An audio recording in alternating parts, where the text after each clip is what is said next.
Et si je te disais qu'il existait des chapitres entiers de la vie de Jésus qui ont été effacés de la Bible? Que penserais-tu si tu découvrais qu'il existe des écrits racontant son enfance, ses miracles d'enfant et ses années disparues, mais que l'Église a choisi de censurer? Cette vidéo n'est pas une simple curiosité historique, c'est un avertissement spirituel, car ce que tu es sur le point de découvrir peut transformer radicalement ta manière de voir Jésus, non pas comme une figure lointaine et parfaite dès sa naissance, mais comme un enfant qui grandissait en puissance, en sagesse et en mystère. Dans les évangiles que nous connaissons aujourd'hui, l'enfance de Jésus n'apparaît presque pas. Pourquoi un tel silence? Qu'a-t-on cherché à cacher? L'enfance de Jésus a été effacée, entourée de secrets que l'institution religieuse a voulu supprimer pendant des siècles. Pourtant, ces chapitres interdits ont survécu, dissimulés dans des textes oubliés, dans les évangiles, apocryphes, et dans la mémoire de ceux qui refusèrent de se taire. Aujourd'hui, nous allons ouvrir ce livre scellé. Nous allons parcourir les années inconnues de Jésus, depuis son enfance miraculeuse en Égypte jusqu'au récit où il défie les sages, guéri d'un simple geste, et fait trembler ceux qui l'entourent par sa puissance. Ce contenu n'est pas fait pour être regardé à la hâte. C'est une expérience spirituelle profonde. Reste donc jusqu'au bout, car chaque partie de cette vidéo contient des vérités niées depuis des siècles. Mais avant d'aller plus loin, je dois te dire quelque chose d'important. Plus de 80% des personnes qui regardent nos vidéos ne sont pas abonnées à la chaîne. Si tu en fais partie, aujourd'hui tu peux changer cela. En t'abonnant, tu t'assures de recevoir chaque nouvelle révélation qui peut bénir ta vie. Mais tu participes aussi à faire en sorte que ce message atteigne davantage de personnes qui ont besoin de s'éveiller spirituellement. Mets un j'aime dès maintenant, car cela nous aide aussi à faire grandir ce message. Abonne-toi, active la cloche et ouvre ton cœur, car ce que tu es sur le point de découvrir, tu ne l'entendras jamais dans les églises, et cela peut changer ta foi à jamais. Il est étonnant de voir comment les 4 évangiles acceptés par l'Église, Matthieu, Marc, Luc et Jean, nous offrent des portraits si différents de Jésus, et pourtant s'accordent sur un point. Son enfance est presque entièrement effacée. À peine quelques versets mentionnent sa naissance, une visite au temple, puis un silence absolu. 30 années de vie dissimulées dans le mystère. Pourquoi? Qu'a-t-on voulu éviter? Ce vide narratif n'est pas une omission banale, c'est une invitation à s'interroger. Pour beaucoup, ce silence est devenu un terrain fertile pour des questions que les institutions religieuses préfèrent éviter. Que faisait le Fils de Dieu pendant tout ce temps? Comment a-t-il grandi? Était-il conscient de sa divinité dès l'enfance? L'absence de réponse a nourri une soif spirituelle que seul un regard au-delà du canon peut tenter d'étancher. La Bible elle-même, dans Luc 2,52, ne nous donne qu'une phrase qui sonne plus comme un résumé que comme un récit. Et Jésus croissait en sagesse, en stature et en grâce devant Dieu et devant les hommes. Est-ce vraiment tout ce que nous savons de son enfance? Réfléchis un instant. Cette étape est l'une des plus formatrices dans la vie de tout être humain. Comment est-il possible qu'une période si déterminante de la vie du Sauveur soit entourée d'un tel mystère? Beaucoup de théologiens pensent que les évangélistes ont voulu se concentrer uniquement sur son ministère public. Mais d'autres, plus critiques, estiment qu'il y a eu une volonté délibérée de supprimer des détails qui auraient pu troubler la foi des fidèles ou susciter des doutes théologiques. Car si nous ouvrons les évangiles apocryphes, ces textes exclus par les conciles ecclésiastiques, nous découvrons un enfant Jésus très différent de celui enseigné au catéchisme. Il n'était pas simplement doux et obéissant, il était puissant, impétueux, parfois même craint. Il accomplissait des miracles, corrigeait les adultes et, selon certains récits, punissait sévèrement ceux qui l'offensaient. Que pouvait bien faire un concile romain de tels récits? Exactement ce qu'il fit, les écarter du canon biblique. Mais exclure ne signifie pas détruire. Ces textes ont survécu, et aujourd'hui, ils nous aident à combler les vides que la tradition officielle a laissés. Ainsi, ce silence est plus éloquent qu'il n'y paraît. Il ne s'agit pas seulement de ce qui n'a pas été dit, mais de ce que l'on a cherché à cacher. Quand une institution garde le silence sur un point aussi crucial, ce n'est pas un hasard. C'est que ce silence cache une vérité dérangeante, une vérité qui bouscule, qui change les perspectives. Et ici, il ne s'agit pas d'inventer des théories étranges, mais de donner voix à des sources qui, bien qu'écartées par le pouvoir, furent vénérées par des communautés entières de chrétiens des premiers siècles.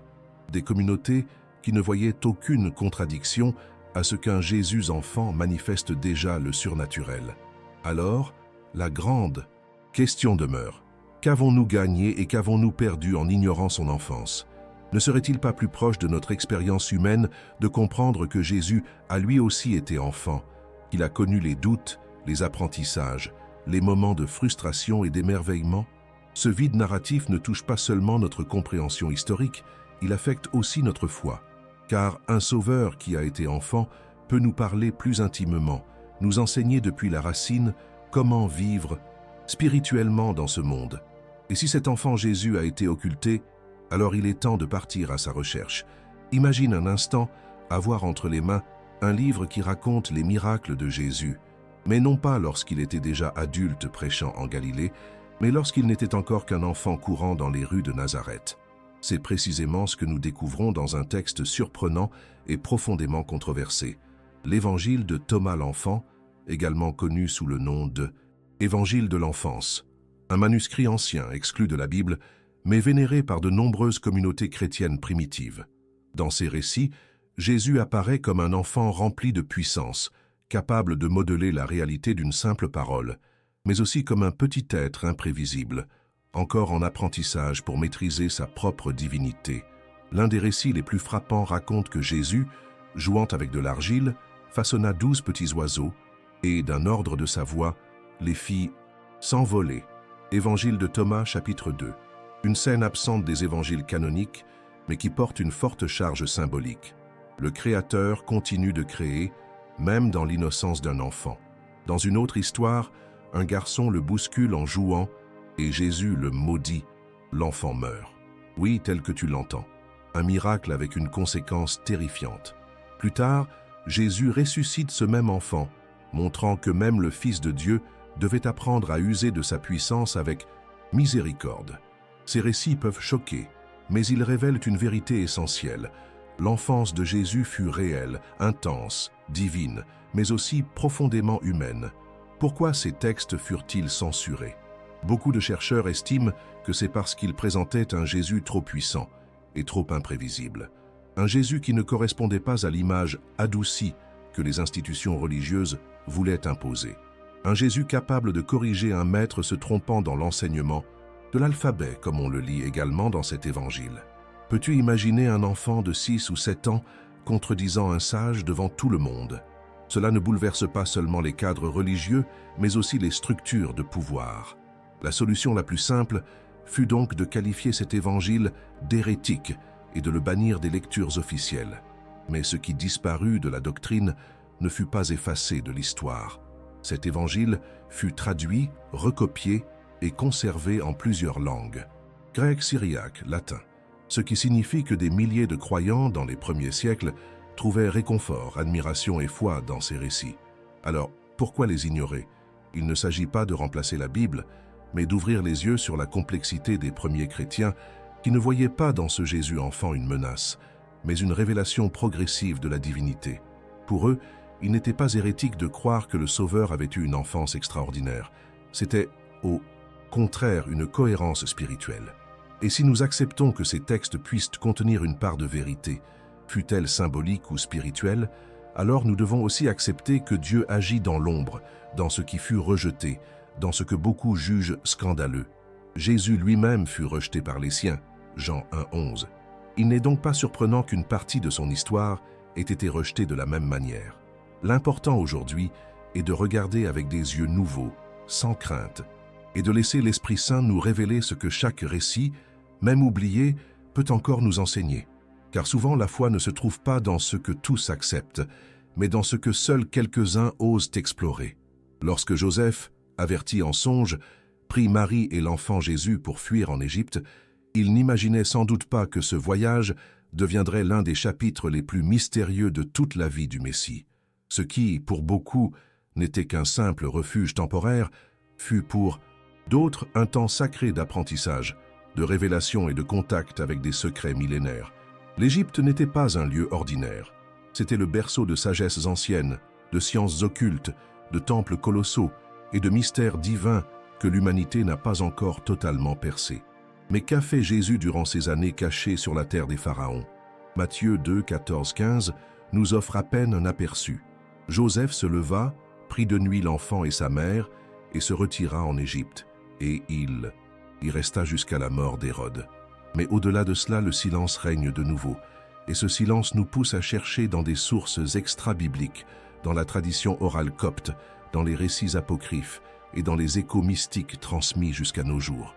Certains affirment que, durant son séjour en Égypte, Jésus ne fut pas seulement protégé, mais qu'il reçut une formation spirituelle auprès de sages et de prêtres qui conservaient encore des fragments de la sagesse d'Enoch, de Moïse et même des connaissances astronomiques et métaphysiques. Est-il si difficile d'imaginer que le Père Céleste ait conduit son Fils au cœur du savoir ancien pour le préparer?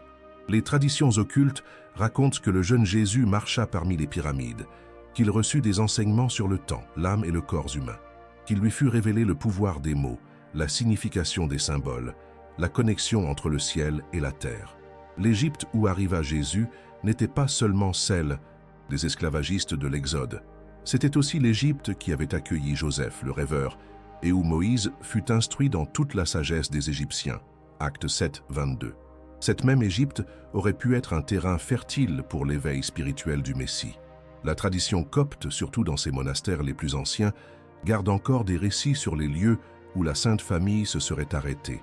D'Alexandrie jusqu'à la Haute-Égypte, chaque pierre semble porter une histoire, chaque source une bénédiction. Certains textes évoquent des arbres qui fleurissaient sur le passage de l'enfant, des idoles qui s'effondraient en sa présence, des rivières qui changèrent de cours pour le protéger, des récits qui paraissent mythiques, mais qui recèlent une vérité plus profonde. Là où Jésus se trouve, le monde spirituel réagit, et l'Égypte, avec toute sa charge symbolique, devint le théâtre des premiers prodiges du Fils de Dieu. Nous ne devons pas sous-estimer ce temps. L'Égypte a peut-être été l'endroit où Jésus comprit la valeur de ce qui est caché, de ce qui est symbolique, de ce qui est prophétique. Ce ne fut pas seulement une cachette, ce fut une école divine, où l'humanité et la divinité commencèrent à dialoguer consciemment dans le cœur de l'enfant. Et n'est-ce pas cela que nous devrions tous chercher? Un lieu où notre esprit puisse croître, se nourrir d'en haut et se préparer à la mission que le ciel nous a réservée. Car si même le Sauveur fut conduit en Égypte, avant de commencer son œuvre, peut-être que nous aussi devons traverser nos propres déserts sacrés. C'est une idée qui dérange certains et en fascine d'autres. Un enfant pouvait-il accomplir des miracles avec la même autorité que Dieu incarné? Si nous acceptons que Jésus était pleinement divin et pleinement humain dès sa naissance, alors la possibilité qu'il ait réalisé des actes surnaturels dès son plus jeune âge ne devrait pas nous surprendre. Et pourtant, la plupart des traditions modernes préfèrent l'imaginer comme un enfant ordinaire, silencieux, obéissant, sans trace visible de sa puissance, jusqu'au jour de son baptême par Jean. Mais les évangiles apocryphes nous offrent une vision tout à fait différente.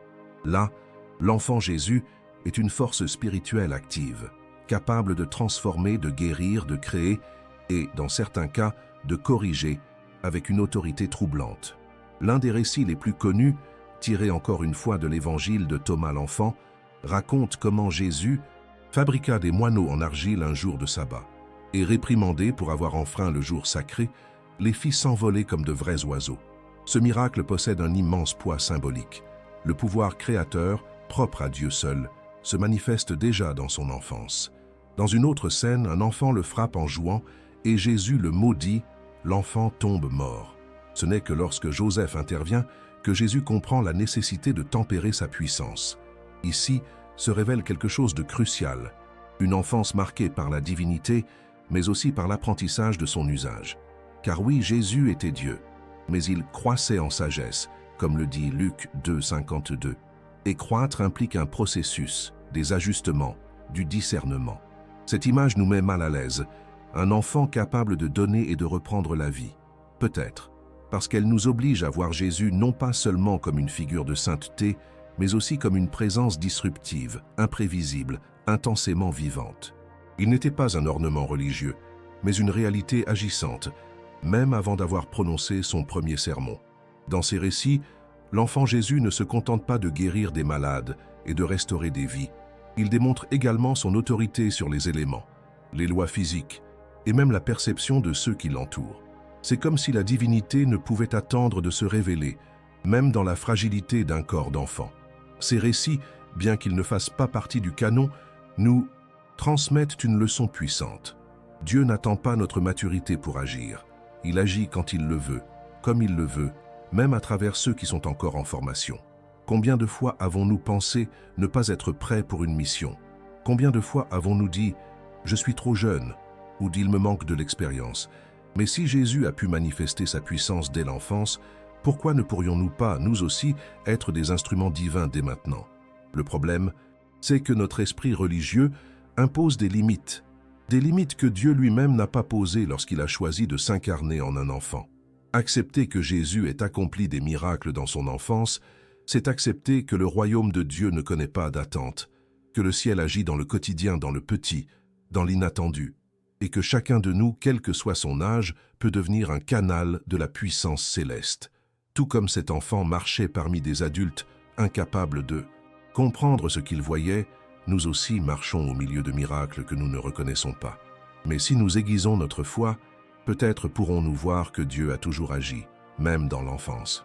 Parmi les rares récits de l'enfance de Jésus que les évangiles canoniques nous laissent entrevoir, il en est un qui a suscité l'étonnement pendant des siècles, ce moment où, à seulement 12 ans, Jésus s'assoit au milieu des docteurs de la loi et les laisse stupéfaits par sa sagesse.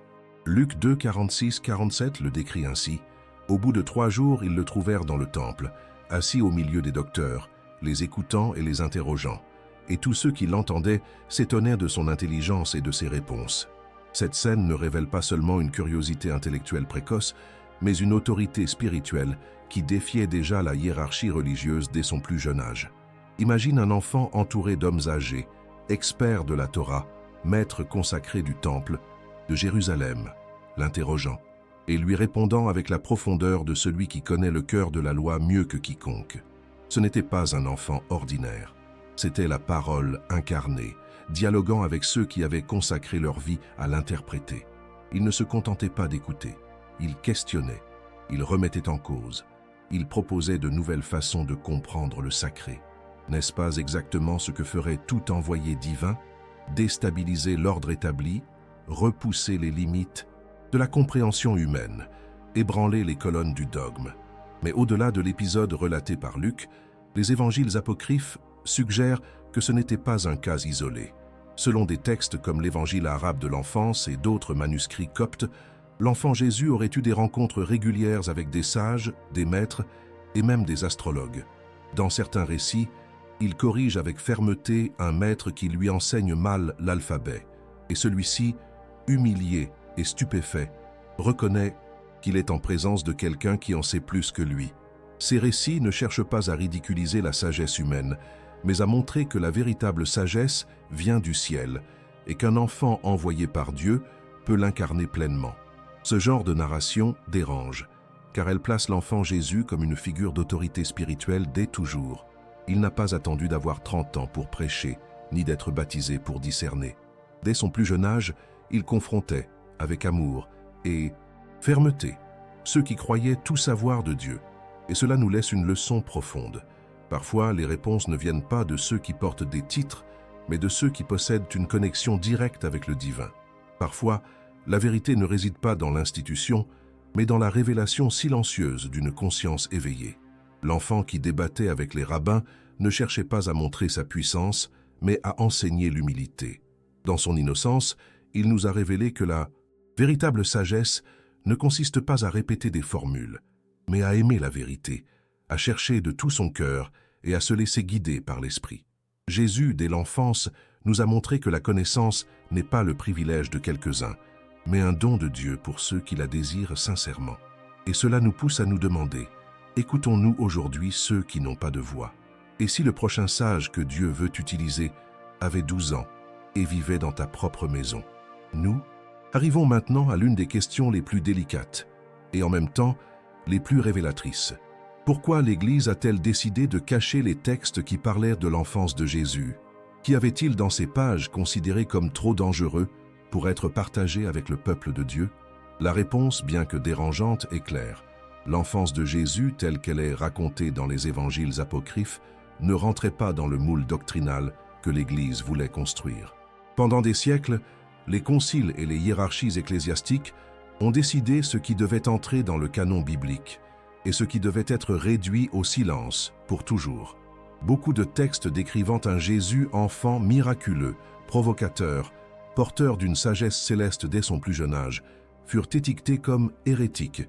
Mais lorsque l'on examine le contenu de ces évangiles, comme celui de Thomas l'enfant, l'évangile arabe de l'enfance ou le protévangile de Jacques, ce que l'on trouve n'est pas une hérésie, mais une vision plus humaine, plus complexe et en même temps plus divine de Jésus. Un enfant qui riait, qui se mettait en colère, qui surprenait, qui aimait avec intensité et qui portait déjà le poids de sa mission avant même d'avoir l'âge de la comprendre pleinement. Mais cela représentait un problème pour les structures religieuses. Comment présenter un Messie qui devait apprendre à maîtriser sa puissance? Comment accepter que le Fils de Dieu ait lui aussi traversé des moments de colère, de doute ou de correction? La théologie institutionnelle avait besoin d'un Jésus lisse, contrôlé, sans aspérité, un modèle inatteignable, et les textes qui montraient une autre réalité furent simplement écartés. Non pas parce qu'ils étaient faux, mais parce qu'ils étaient dérangeants. Après tout, qui a le pouvoir de décider quelle partie de la vie de Jésus mérite d'être racontée et laquelle doit être enterrée? Et voici un point encore plus profond.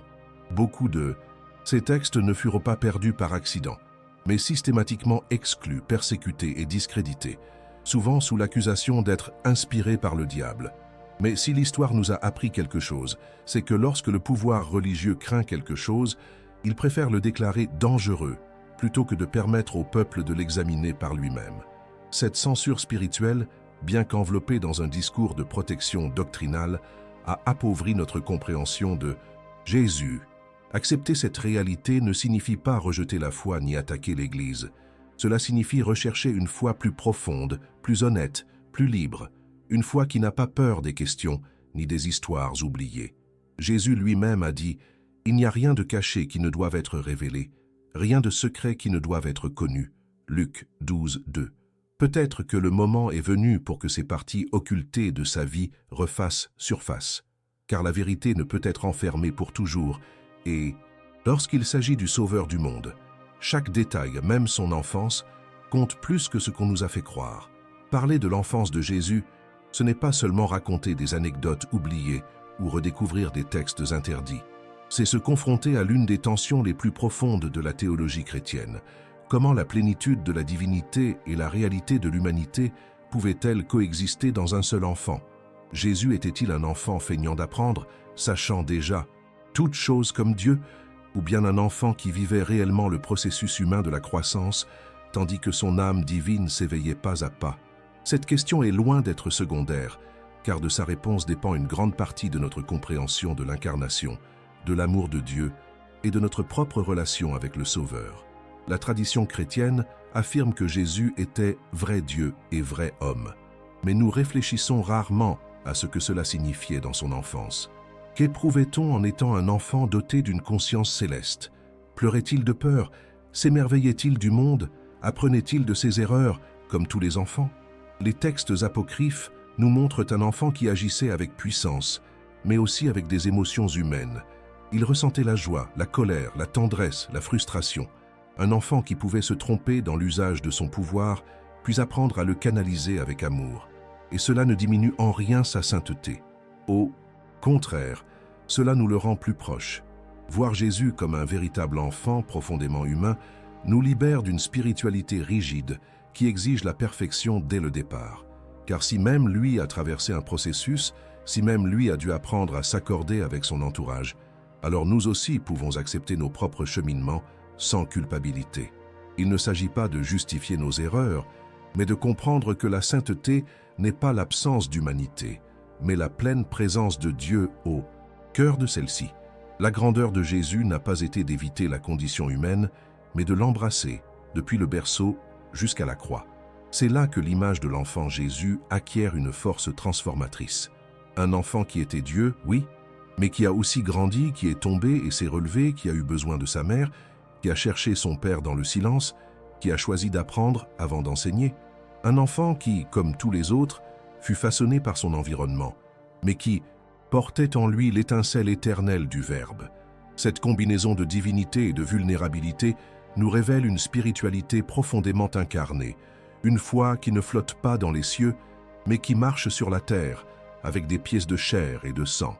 Et peut-être est-ce là la véritable raison pour laquelle son enfance a été effacée, parce qu'elle révèle un Jésus trop humain pour les structures religieuses et trop divin pour les standards du monde. Un enfant qui ne pouvait être enfermé dans aucun cadre, qui n'obéissait à aucun moule, qui vivait entre l'éternité et le quotidien avec la simplicité de celui qui n'a rien à prouver, mais seulement de l'amour à offrir. Un tel Jésus ne peut être contrôlé. Il ne peut qu'être aimé, suivi et contemplé avec révérence. Au milieu de toutes les histoires entourant l'enfance cachée de Jésus, une figure demeure constante, silencieuse, mais absolument centrale. Marie, sa mère. Si Jésus était le Verbe fait chair, Marie fut le premier temple qui l'accueillit. C'est elle qui le porta dans son sein, qui le protégea du danger, qui l'éleva dans la foi et qui l'accompagna tandis qu'il grandissait en sagesse et en puissance. Mais au-delà de son rôle maternel, il y a une vérité souvent oubliée. Marie fut aussi la gardienne des secrets divins. Elle savait des choses que personne d'autre ne savait, et elle les conservait précieusement dans son cœur. Luc 2,19 l'affirme clairement. Marie gardait toutes ces choses et les méditait dans son cœur. Elle ne parlait pas beaucoup, mais elle observait, discernait, comprenait. Quand Jésus faisait quelque chose d'inhabituel, quand il prononçait des paroles qui ne semblaient pas venir d'un enfant, Marie ne s'en étonnait pas. Elle savait qui il était. Non pas par tradition, mais parce que l'ange lui avait révélé la vérité dès le commencement. Et cette vérité l'accompagna tout au long de l'enfance du Messie, alors que les autres se demandaient « Qui est donc cet enfant ?» Elle le savait déjà. Et au lieu de l'annoncer, elle choisit de protéger le mystère. Les textes apocryphes présentent également Marie comme une figure profondément active dans le processus de formation spirituelle de Jésus. Dans le protévangile de Jacques, par exemple, il est raconté comment elle fut consacrée au temple dès l'enfance, élevée dans la pureté, la prière et la vision prophétique. Cette Marie n'était pas seulement une femme pieuse, elle était une sage spirituelle, une initiée, choisie pour une mission qu'aucun autre être humain n'aurait pu accomplir. Elle ne se limita pas à être la mère biologique de Jésus, elle fut sa mentor, son accompagnatrice silencieuse, son refuge sacré. Et si Jésus dut apprendre à marcher entre l'humain et le divin, c'est Marie qui l'aida à franchir ce pont. Qui mieux qu'elle pouvait lui enseigner à prier, à respecter les Écritures, à lire les signes du ciel. Elle ne l'éleva pas seulement avec tendresse, mais aussi avec discernement.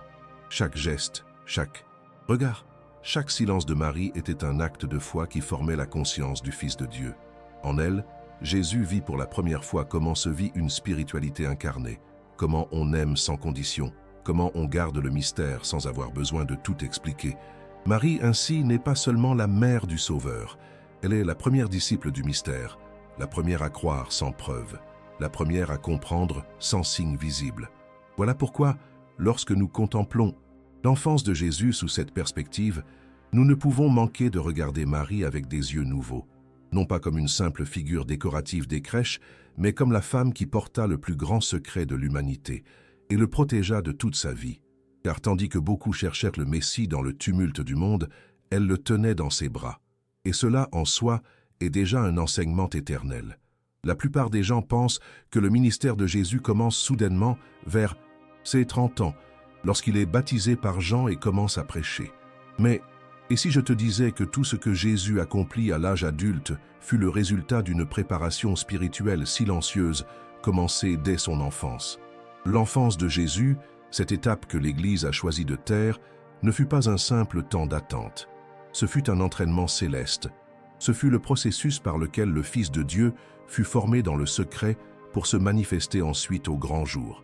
Jésus n'apparut pas du néant avec sagesse et puissance. Chaque miracle, chaque enseignement, chaque confrontation avec les pharisiens ou les démons, tout cela avait ses racines dans son enfance.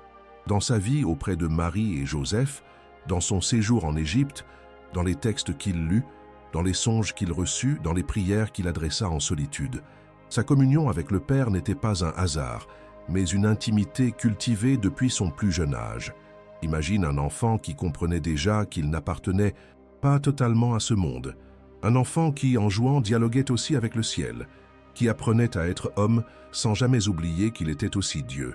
De nombreux récits apocryphes, mais aussi la tradition mystique chrétienne, suggèrent que Jésus fut formé comme les anciens prophètes, dans le silence, dans le désert, dans la contemplation. Chaque épisode de son enfance fut une leçon divine. Les moments où il usa mal de sa puissance et rectifia son chemin. Les jours où il questionna les sages. Les nuits où il levait les yeux vers les étoiles en s'interrogeant sur sa mission. Rien ne fut laissé au hasard.